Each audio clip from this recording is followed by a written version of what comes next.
الحمد لله نحمده ونصلي ونسلم على سيدنا ومولانا محمد رسوله النبي الكريم الحنين الرؤوف الرحيم. أما بعد فأعوذ بالله من الشيطان الرجيم. بسم الله الرحمن الرحيم. إن الله وملائكته يصلون على النبي يا أيها الذين آمنوا صلوا عليه وسلموا تسليما. تمام حضرات بآواز بلند درود پاک آواز آنی چاہیے. اللهم صل على سيدنا مولانا محمد وعلى آل واصحاب سيدنا مولانا محمد مبارک وسلم علیہ.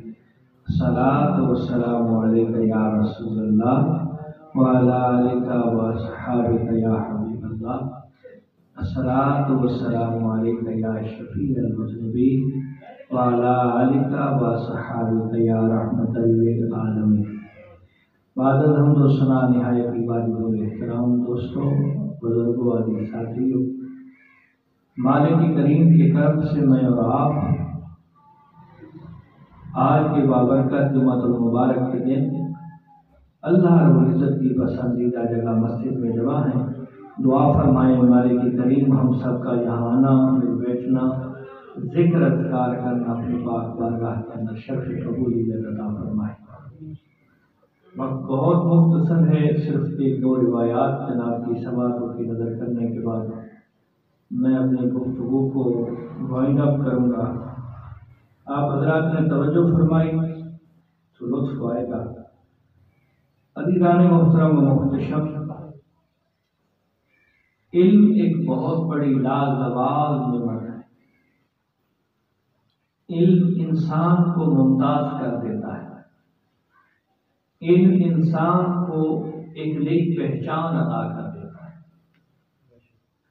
آپ دیکھیں، میں اکثر اس کی مثال بھی دیتا رہتا ہوں کہ جس نے علم حاصل کیا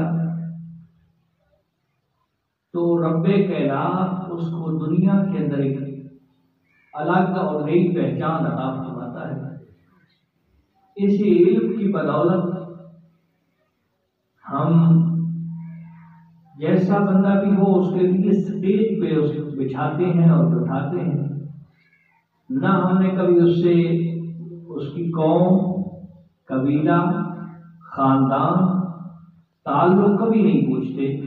صرف یہ دیکھتے ہیں کہ رب کائنات نے اس کو علم سے نوازا ہے. علم انسان کو ممتاز کر دیتا ہے. پھر علموں میں سے جو دنیاوی علم ہے وہ شاید اس دنیا کے اندر فائدہ دیتا ہے، لیکن جو دینی علم ہے وہ انسان کو دنیا کے اندر بھی ممتاز کرتا ہے اور قیامت کے دن بھی ممتاز کرتا ہے. آپ اگر کائنات کا تسلسل دیکھیں، ایک نبی آیا، اس کے وصال کے بعد دوسرا نبی آ گیا، اور بعض مرتبہ ایک ہی دور کے اندر 2، 4، 5 نبی اکٹھے رہے. یعنی ہر دور کے اندر ایک نہ ایک نبی آتا رہا ہے اور لوگوں کی اصلاح کرتا رہا ہے، لوگوں کو سمجھاتا رہا ہے، لوگوں کو رب کے ساتھ تعلقات کو جوڑتا رہا ہے. جب نبی علیہ السلام تشریف لائے تو نبی کریم علیہ السلام کے بارے میں قرآن کہتا ہے ما کان محمد ابا احد من رجالکم ولکن رسول اللہ وخاتم النبیین. کہ آمنہ کے لال نبوت کے دروازے کو بند کرنے کے لیے آئے اور نبی علیہ السلام نے اس کی مثال دی ہے کہ نبی کریم علیہ السلام فرماتے ہیں کہ ایک حسین و جمیل محل ہے. توجہ میری طرف، ایک حسین و جمیل محل ہے اور جو بھی اس کو دیکھتا ہے حیران ہوتا ہے اس کی خوبصورتی کو دیکھ کے، اس بناوٹ کو دیکھتے، لیکن اس میں سے ایک اینٹ کی جگہ خالی ہے، بڑا لاجواب خوبصورت حسین و جمیل محل، اور ایک اینٹ کی جگہ خالی ہے۔ حضرت آمنہ کلال امام الانبیاء فرما رہی ہیں کہ جب میں آ گیا، اب وہ قصر نبوت جو نبوت کا محل ہے، وہ جو اینٹ ایک جگہ خالی تھی وہ بھی مکمل ہو گئی ہے، اور اب قصر نبوت مکمل ہو گیا ہے۔ اب کسی نبی نے نہیں کہا۔ نبی کریم علیہ السلام نے فرمایا انا خاتم النبیین لا نبی بعدی، کہ میں خاتم النبیین ہوں، میرے بعد کسی نبی نہیں۔ اب وہ پہلا ذہن کے اندر تسلسل رکھیے کہ جب سے کائنات بنی ہے، انبیاء آتے ہیں، رسول آتے ہیں، ایک دور کے اندر دو نبی اکٹھے ہو گئے، یا ایک کے وصال کے بعد دوسرا آیا۔ اب نبی علیہ السلام نے اعلان فرمایا کہ میں آخری نبی ہوں، میرے بعد نبوت اور رسالت کا جو دروازہ ہے وہ ہمیشہ کے لیے بند ہو گیا ہے۔ اب اگر کوئی نبوت کا دعوے دار ہے، اس کا اسلام کے ساتھ کوئی تعلق نہیں۔ آپ شاید پہچانتے ہو کہ ہمارا اور قادیانیوں کا جو اختلاف ہے وہ کیا ہے؟ وہ کہتے ہیں کہ مرزا غلام احمد قادیانی جو ہے یہ نبی تھا۔ ہم کہتے ہیں جب آمنہ کلال نے یہ بیان فرما دیا، قرآن اس پہ گواہ ہے، حدیث اس پہ گواہ ہے، اقوال صحابہ اس پہ گواہ ہے، اقوال تابعین اس پہ گواہ ہے کہ آمنہ کلال کے بعد کسی نبی نے نہیں آنا۔ اگر کوئی نبوت کا دعوے دار ہے، اس کا اسلام کے ساتھ کوئی تعلق نہیں، وہ میرے مصطفیٰ کی خاتمیت کو نہیں مانتا، اور جو میرے مصطفیٰ کی خاتمیت کو نہیں مانتا اس کا اسلام کے ساتھ کوئی تعلق نہیں، چاہے اس کے چہرے پہ داڑھی ہو، چاہے اس کے سامنے قرآن ہو، چاہے وہ حدیثیں پڑھ پڑھ کے بیان کرتا ہو، چاہے وہ لوگوں کو تبلیغی ہی کرتا ہو، لیکن جو میرے مصطفیٰ کے ختم نبوت کا قائل نہیں، اس کا اسلام کے ساتھ کوئی تعلق نہیں۔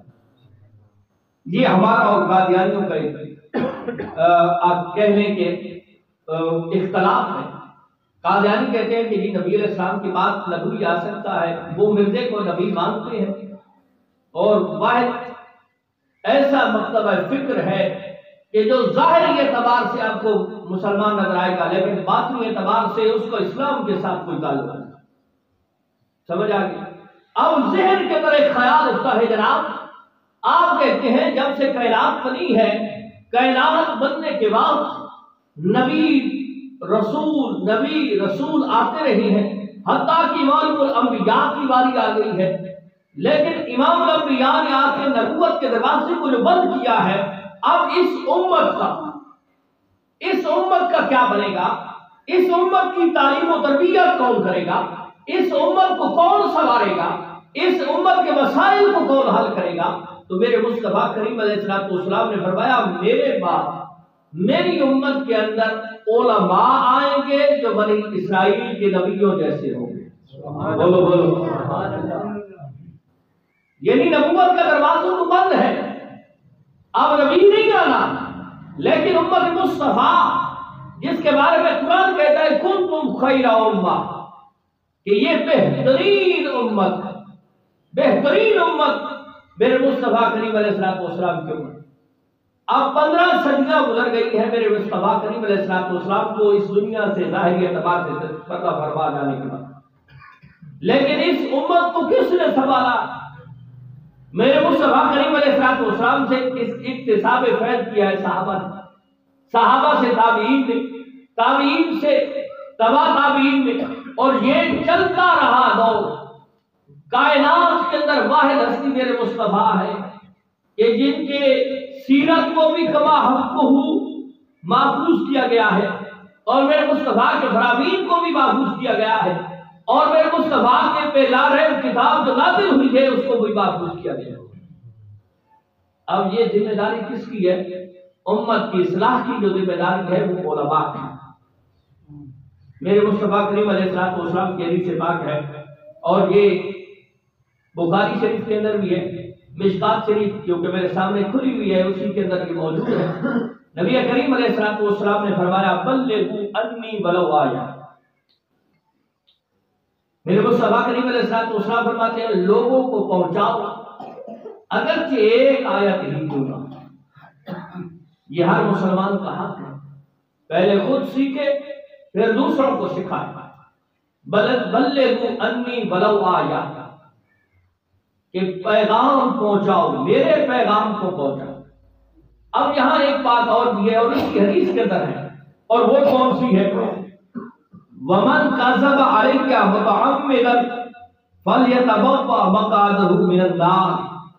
اب یہ بات جو ہے پہلے لفظ ہے بلغوا انی ولو آیہ، کہ میری طرف سے پہنچاؤ، ہر ایک کو پہنچاؤ چاہے ایک آیت ہی کیوں نہ. لیکن یاد رہے تمہیں اس بات کا خیال رکھنا ہے. وہ کون سی بات؟ روایت یہی ہے، بخاری کی، مسلم، مشکات کی، بہت ساری کتابوں کے اندر موجود ہے. اور اس کے اسی ایک ہی روایت حدیث کے آخری لفظ یہ ہے کہ جب پہنچانے لگو، لوگوں کو دین پہنچاؤ، لوگوں کو دین سکھاؤ، اگرچہ ایک آیت ہی کیوں نہ ہو، لیکن یاد رہے، تمہارے ذہن کے اندر ایک بات یاد رہنی چاہیے. وہ کون سی؟ فرمایا ومن کذب علیہ متعمدا، کہ جو شخص میرے اوپر جان بوجھ کے جھوٹ بولتا ہے. اب یہ بات قابل توجہ ہے. ایک طرف ہے کہ میری حدیثوں کو پہنچاؤ، میری دین کو پہنچاؤ، لیکن یاد رہے ومن کذب علیہ متعمدا، اور جو جان بوجھ کے میرے اوپر جھوٹ بولتا ہے، یعنی ایسی بات نبی علیہ الصلوۃ والسلام کی طرف منسوب کرتا ہے جو میرے مصطفیٰ نے فرمایا نہیں. یعنی کوئی بات اپنی طرف سے اس نے کرنی ہے اور کہہ دیتا ہے یہ حدیث ہے. فرمایا اس حوالے سے ذہن کے اندر رہے، پہنچاؤ ضرور، اگرچہ ایک آیت ہی کیوں نہ، لیکن تمہارے ذہن کے اندر اگلی بات نہیں ہونی چاہیے ومن کذب علیہ متعمدا. فرمایا جو بندہ جان بوجھ کے ایک ایسی بات کو میری طرف منسوب کرتا ہے جو میں نے نہیں فرمائی، جو آمنہ کے لال کا فرمان نہیں ہے، جو حدیث نہیں ہے، جو روایت نہیں ہے، جو تحقیق سے معلوم ہو گیا کہ میرے مصطفیٰ کریم علیہ السلام کا فرمان نہیں ہے، لیکن اسے معلوم ہونے کے باوجود وہ آگے لوگوں تک پھیلا رہا ہے کہ یہ سرکار کی حدیث ہے. بھائی سمجھا دیا گیا یہ سرکار کی حدیث نہیں ہے، لیکن اس کے باوجود وہ لوگوں کو پہچانتا ہے، اس کو آگے پھیلاتا رہتا ہے. تو میرے مصطفیٰ کریم علیہ السلام اس کے بارے میں سزا کے حوالے سے کیا بیان فرماتے ہیں؟ فرمایا فَلْيَتَبَوَّأْ مَقْعَدَهُ مِنَ النَّارِ، ایسا شخص اس کا ٹھکانہ کل قیامت کے دن جہنم ہوگا. استغفر اللہ. پہلے فرمایا بلغوا انی ولو آیہ، میری طرف سے چاہے ایک آیت کی ہو لوگوں تک پہنچاؤ، لیکن احتیاط کتنی کرنی ہے؟ ومن کذب علیہ متعمدا، کہ جو شخص جان بوجھ کے سمجھ کے کہ یہ میرے مصطفیٰ کا فرمان نہیں. آج جو سوشل میڈیا کا دور ہے نا، ہر بندہ مبلغ اسلام بنا پھرتا ہے اور اس سے پتہ بھی نہیں ہے کہ یہ حدیث ہے یا نہیں. پہلے تحقیق تو کرو بھائی، نہیں تحقیق کرو گے لوگوں کو ویسے پہنچاتے جاؤ گے کہ یہ سرکار نے فرمایا ہے. پھر یہ روایت تمہارے ذہن کے اندر رہنی چاہیے ومن کذب علیہ متعمدا فلیتبوأ مقعدہ من النار. فرمایا جس نے جان بوجھ کے میرے اوپر جھوٹ باندھا، ایسی بات میری طرف منسوب کی کہ جو میں نے نہیں فرمائی، میں نے نہیں کی، فرمایا اسے جان لینا چاہیے، اسے دنیا کے اندر یہ یاد رکھنا چاہیے کہ قیامت کے دن اس کا جو ٹھکانہ ہے وہ جہنم. اب حدیثیں بے شک بیان کرو، دین کا پیغام بے شک پہنچاؤ، لیکن پہلے تحقیق کرو، پہلے علماء کو سنو.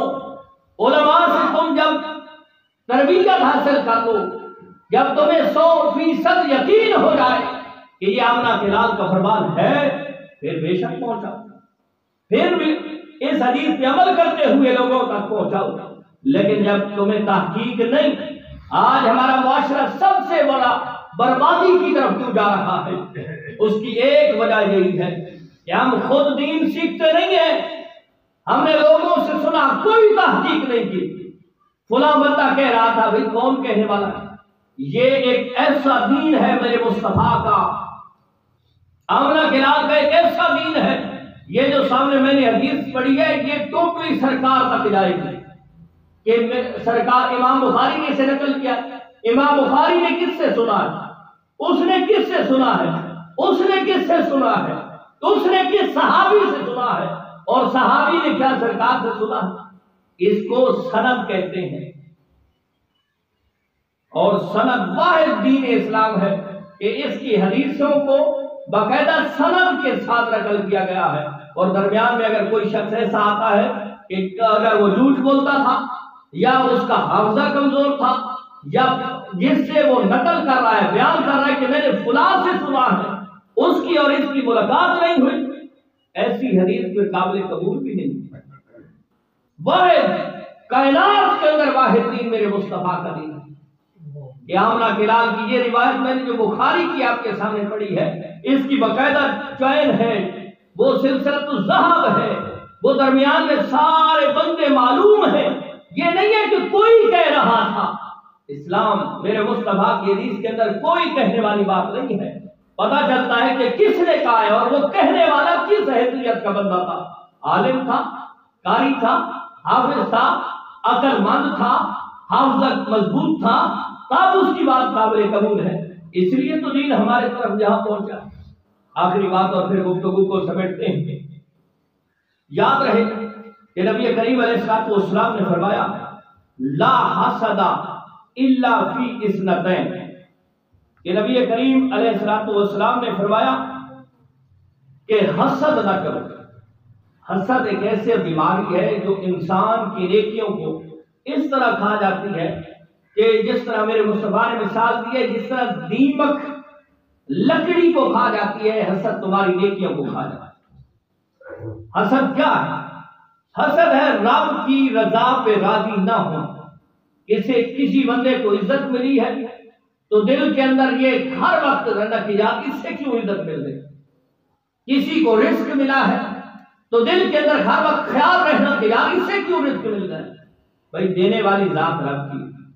اس نے اگر اسے عزت دی ہے، اسے مال دیا ہے، اسے رزق دیا ہے، اسے جاگیر دی ہے، اسے اولاد دی ہے، اسے علم دیا ہے، تو مالک کی بارگاہ میں جب بھی ہاتھ اٹھاؤ مولا اس کے پاس بھی محفوظ رہے اور ہمیں بھی عطا فرما. ورنہ جو کہتا ہے کر کچھ نہیں سکتا. وہ کہتے ہیں نا حاسد ہمیشہ اپنی آگ کے اندر جلتا رہتا. ایک ہے دوسرے کی آگ، وہ تو جو ہے سو ہے، لیکن جو حاسد ہوتا ہے وہ ہمیشہ اپنی آگ کے اندر جلتا رہتا ہے کہ یار اسے عزت کیوں مل گئی، اسے اتنا وقار کیوں مل گیا، اسے رزق، اسے مال، اسے اولاد، اسے علم کیوں مل گیا. بھئی تو کون آیا ہے؟ دینے والی ذات رب کی ہے. اس نے اسے رب کائنات نے عطا کر دیا ہے، بس اسے مل گیا ہے. آپ رب کا شکر ادا کریں، آپ رب کی بارگاہ میں مانیں. نبی کریم علیہ الصلوۃ والسلام نے فرمایا کہ حسد کبھی بھی جائز نہیں، لیکن رشک، عربی کے اندر اسے غبطہ کہتے ہیں. رشک اور غبطہ جائز ہے. اب رشک اور غبطہ کیا ہے؟ رشک آسان سا معنی اور غبطہ عربی کے اندر کہتے ہیں. رشک کہتے ہیں مولا اسے بھی دیا ہے، اس کے پاس بھی محفوظ رہے، اس کو بھی مولا نصیب کر اور مجھے بھی عطا فرما. فرمایا حسد جائز نہیں، اور غبطہ اور رشک دو بندوں سے کرو. دو بندوں کو جب دیکھو تو تم رب کی بارگاہ کے اندر ہاتھ اٹھاؤ، رب کی بارگاہ کے اندر مانگو اور ان پہ رشک کرو. وہ دو بندے کون سے ہیں؟ نبی کریم علیہ الصلوۃ والسلام نے فرمایا رجل عطاہ اللہ مالا، ایسا شخص جسے رب کائنات نے مال عطا کیا ہے. اچھا مال عطا اللہ رب العزت بہت سارے لوگوں کو کرتا ہے، لیکن رشک کس بندے پہ کرنا ہے؟ نبی کریم علیہ الصلوۃ والسلام نے فرمایا کہ اس بندے پہ رشک کرو غبطہ تمہیں نصیب ہو. فَسَلَّتَهُ عَلَى حَلَقَتِهِ فِي الْحَقِّ. فرمایا اس بندے پہ رشک کرو، مرد پہ رشک کرو کہ جس کو رب کائنات نے مال عطا کیا ہے اور وہ حق پہ خرچ کرتا ہے، وہ اللہ کی راہ میں خرچ کرتا ہے. تو رب کی بارگاہ میں ہاتھ اٹھاؤ، مولا جس طرح اسے مال ملا ہے ہمیں بھی مال عطا فرما، اور جس طرح یہ رب کی راہ میں صدقہ کرتا ہے، خیرات کرتا ہے، خرچ کرتا ہے، مولا ہمیں بھی یہ توفیق عطا فرمائے۔ اور دوسرا فرمایا وَرَجُلٌ آتَاهُ اللَّهُ الْحِكْمَةَ فَهُوَ يَقْضِي بِهَا وَيُعَلِّمُهَا، فرمایا دوسرا وہ بندہ جسے مالک کریم نے علم و حکمت سے نوازا، جسے مولا پاک نے علم دیا ہو، حکمت دی ہو، فرمایا اس کو دیکھو تو اس پہ بھی رشک کرو کہ مولا اس علم ملا ہے، حکمت ملی ہے، ہمیں بھی ایسی علم و حکمت عطا فرما۔ اور جس طرح یہ صحیح صحیح فیصلے کرتا ہے اور لوگوں کو دین سکھاتا ہے، ہمیں بھی یہی حکمت سکھا تاکہ ہم لوگوں کے اندر اچھے فیصلے کر سکیں اور لوگوں کو دین سکھا سکیں۔ فرمایا یہ دو بندے ہیں جن سے رشک کرنا، غبطہ کرنا جائز، اس کے علاوہ حسد کسی صورت میں جائز نہیں ہے۔ تو عزیزان محترم و محتشم، میں بارہا مرتبہ آپ سے گزارش کر چکا ہوں کہ مولا کریم نے آپ کو اگر اولاد سے نوازا ہے تو اولاد میں سے ایک بندے کو دین کا علم لازم ہے۔ یہ آپ کے لیے، یہ آپ کے خاندان کے لیے، آپ کے گھر کے لیے، آپ کے علاقے کے لیے بہت بڑا تحفہ ہے، بہت بڑا صدقہ جاریہ ہے، بہت بڑا رب کا احسان ہے۔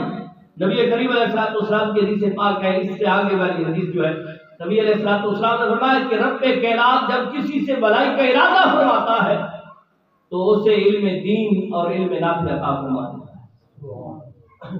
تو عزیزان محترم و محتشم، علم دین لازمی اپنی اولادوں کو پڑھیں۔ میں اکثر کہتا ہوں کہ ایسا علم پڑھا جائے کہ کل مرنا ضرور ہے، سب دعا کریں کہ مولا کریم حق کی موت نصیب فرمائے۔ تو مرنا ضرور ہے لیکن مزہ تب ہے آپ کی میت ہو اور آپ کی اولاد میں سے کوئی کھڑا آپ کی نماز جنازہ پڑھا، مزہ ہے نا بھائی۔ آپ نے اتنا دین تو انہیں پڑھایا ہے کہ وہ آپ کے لیے دعائیں مغفرت کر رہے ہیں، آپ کی نماز جنازہ پڑھا۔ اللہ رب العزت ہمیں دین سمجھنے کی، سمجھ کے عمل کرنے کی توفیق عطا فرمائے۔ سبحان ربک رب العزت۔